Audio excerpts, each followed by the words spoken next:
Greetings, everybody, and welcome back for another episode of Badass Unscripted. This week, I want to talk about an experience I had where I just couldn't get my mojo back.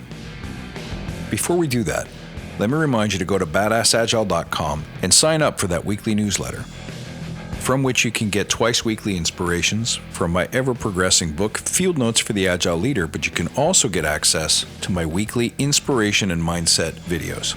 Go to badassagile.com, scroll down, look on the right side there. For the sign-up form, while you're at it, you can ask a question that I'll answer in an upcoming episode of the podcast. All right, let's dig in. When you're slumping, I had a particularly bad weekend for no good reason. Motivation non-existent. My attitude was all wrong. Everything I know about the right mindset, about the badass way of being and living, just wasn't there. My mind, my body, everything was wrong. It's a slump. We all have them, right?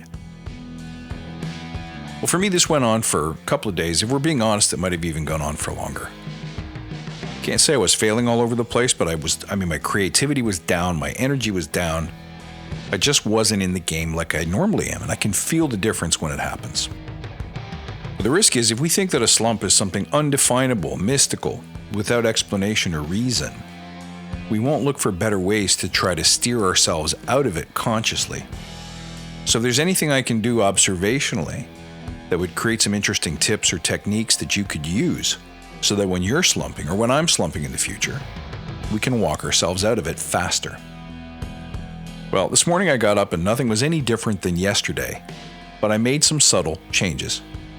I couldn't tell you which among these work, so I'm just going to keep trying them until I come up with the right formula. Now, all of these things are things that I would have suspected, but I didn't really feel like doing any of them. Right, so I know in my mind what it takes to perform well, how to get myself into flow when it's not there. But when you're slumping, you don't want to do any of them. That's the problem. So here's what I noticed worked. Number one, set some new goals. I spent the morning researching some trends, news, things in my industry where maybe I could point my compass for the future. Maybe part of the slump came from the fact that, in a lot of ways I'm kind of over Agile. I do the same thing day in and day out, and even though it's really exciting and inspiring to me sometimes, when you keep walking the same path, you wear down a little bit of a groove, a bit of a rut there.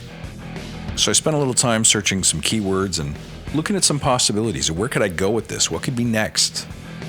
New topics, new areas of exploration for the podcast. The next thing that I did was settle in and surround myself with inspiration, my own best advice. So I get email updates from my favorite podcasts, my favorite producers, for the content that tends to work for me. So I dug around and, one of them, just there was nothing interesting there. I was looking through the list of recent episodes and hoping to cherry pick something that would really shatter my pattern and turn me around. It just wasn't there. So I went to another one, and this guy, his name's Lewis Howes. If you don't know the School of Greatness podcast, check it out. It's really good. And he had this really cool episode, and it was about breath.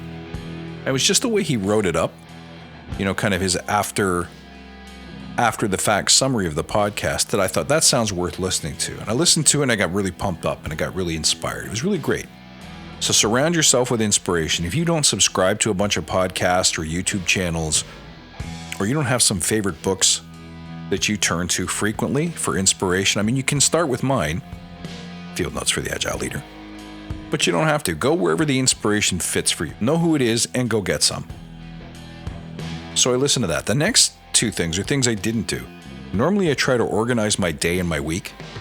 I did a bit of that yesterday, but honestly I got up today and I just didn't feel like following any rules or following any process. So I didn't organize my day. I didn't set any particular objectives. What I did instead was just knock some stuff off my list. And normally my advice is be like a good product owner. Prioritize your backlog. And you can't allow your teams to take stuff out of the list from wherever. They can't just go for the cheapest things, the fastest things, the highest profile things. They got to go for the most important high-value targets. But if I'm being honest, the highest value targets for my week didn't interest me. So I didn't do them. I just knocked a couple of things off my list that gave me a sense of accomplishment, doing a couple of things, getting a few things done. And it's funny because it goes right against my rule of highest value targets first. But when you're not flowing, you got to break some rules. You got to do whatever works, right? And the next thing I did was have some great conversations with great people. Got a few people in my network that whenever I talk to them, they make me feel better about myself. They make me better. Just like great books, great podcasts, great videos, go find those people, engage them. Talk to them for a few minutes. If you have to, tell them you're slumping.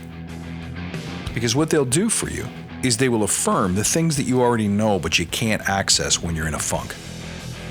And by the time I'd done all of those things, which took probably about an hour end to end today, everything changed. I was ready to go. The creativity fountain just kind of poof, opened right up. 5 podcast ideas in probably 20 minutes. I went back to my high value targets, and all of a sudden I felt good about visiting them, prioritizing them, and executing on them. I got some real movement in my day. I got more done in the next half hour than I probably got done in the past 5 days. So the lesson here is when you're slumping, stretch. That means reach for your sources of inspiration. Break your flow and your patterns. Don't prioritize like you know you should. Get some stuff checked off your list so you can feel good. Break the mold. Set some new goals. Get out of your rut. Look towards a different future and let that inspire you. And then get the affirmations and reminders from the people that you value to remind you that this is temporary. This too will pass. And before you know it, you'll have your mojo back. Try it out and let me know if it works for you. Guys, thank you for being true believers. You can find me on Instagram at BadassAgile, on Twitter at Badass_Agile, and on the web at worldwideweb.badassagile.com. Thank you for tuning in. I'll see you next time.